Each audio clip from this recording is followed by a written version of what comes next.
Success అంటే ఏంది అన్నారు. మీ సక్సెస్ ఏందో రాసుకోండి. ఫస్ట్ సక్సెస్ కావాలంటే ఏం చేయాలో అనే కంటే ముందు మీ సక్సెస్ ఏందో రాసుకోండి. నేను సొంత ఇల్లు కడితే నేను సక్సెస్, ఫలాని కారు కొనాలి నేను సక్సెస్, ఫలాని ఇన్కమ్ కి నేను రావాలి ఇది నా సక్సెస్. అసలు నీ సక్సెస్ కి డెఫినేషన్ ఏందో ఫస్ట్ అది రాసుకోండి. ఒకసారి ఆ సక్సెస్ ని ఫీల్ కండి, విజువలైజ్ చేసుకోండి. నిజంగా అలా ఇల్లు కట్టి ఆ ఇన్కమ్కి వస్తే ఆ కారు కొంటే నా లైఫ్ ఇలా ఉంటే ఎలా ఉంటుందో వెళ్ళి, ఎలాగో మనం కలలు కంటుంటాం కదా, వెళ్ళి బ్రతికేయండి అక్కడ కొంచెం. అక్కడ విజువలైజ్ చేసి అక్కడ ప్లే చేసినప్పుడు నీకు సాటిస్ఫాక్షన్ వస్తుంది, కోరిక బలమవుతుంది, అప్పుడు అది లక్ష్యంగా మారుతుంది.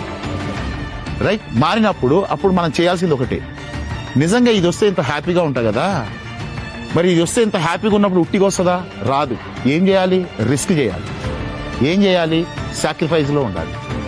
ఇది వచ్చేదాకా, ఈ పొజిషన్ వచ్చేదాకా ఈ రిస్క్ చేస్తా, ఈ సాక్రిఫైజులు చేస్తా, అప్పుడు ఈ సక్సెస్ వస్తుంది.